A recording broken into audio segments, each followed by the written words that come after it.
In western North Carolina, the small town of Ferguson is in one of the most remote areas of the Smoky Mountains.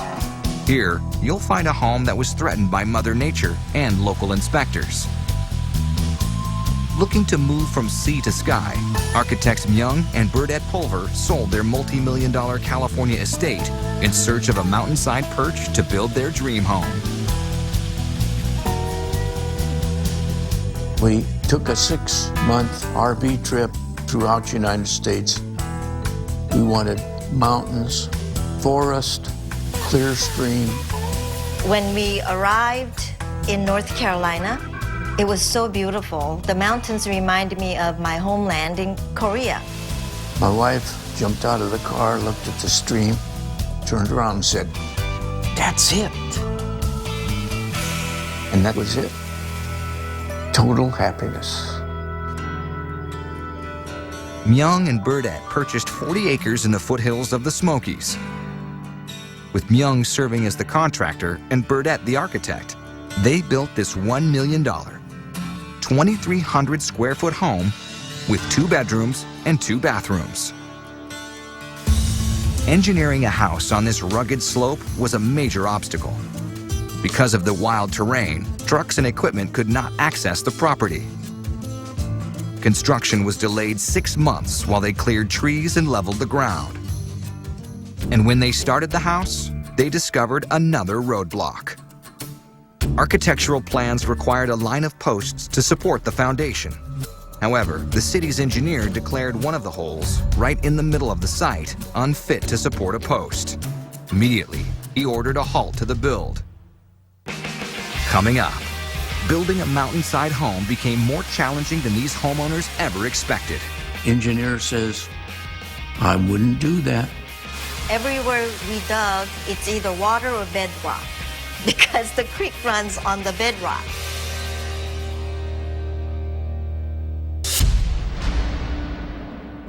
Located in the Smoky Mountains, outside of Ferguson, North Carolina, construction on Myung and Burdette Pulver's dream home was shut down. But they came up with an alternative solution. They met the city's strict building codes with a state-of-the-art truss foundation. The next step was to build a truss from the 2 different areas that had good foundations. Spanning the 25-foot gap between columns, the middle section of the house can support over 23 tons. All of these steel materials are designed by Burdette, and they were fabricated in a steel company in Wilkesboro.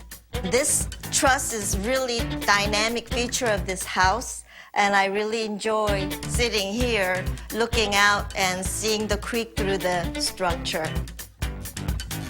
And there was another big issue. The hill was too steep for a crane. The only solution was to hoist the structure by hand. It was a bear to build. We're so far off the ground, the workers were carrying one piece up at a time and kind of tacking it in together until they could get the bolts in. We have these big beams that holds up the entire roof structure, and they are spanned between post to post in order to create big open space. The beams are held together with mortise and tenon joints. There are no nails or screws, popular in frontier times when nails were expensive. The centerpiece of the living room is a 35-foot stone fireplace that weighs over 2 tons. This is all masonry structure, comes from all the way down from the ground to the chimney top. When they finished clearing the land, 1 acre of cut trees remained on their property. So Myung and Burdette rented a portable sawmill. It took almost a year for the wood to cure, but the decision to mill the wood on site saved the couple almost $20,000.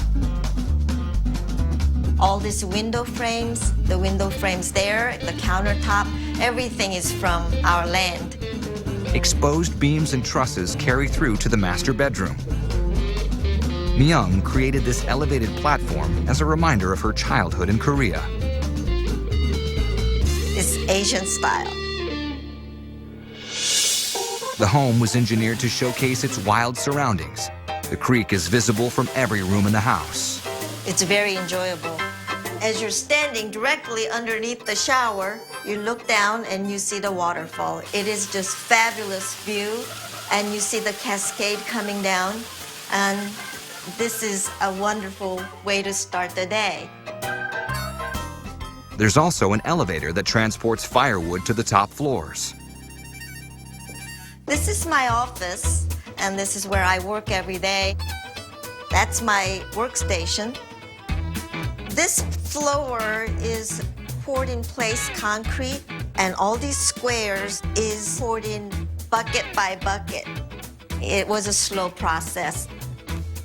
All these rocks come from the local rivers. Architects Myung and Burdett spent $1 million and over 4 years to complete this one-of-a-kind mountain face home.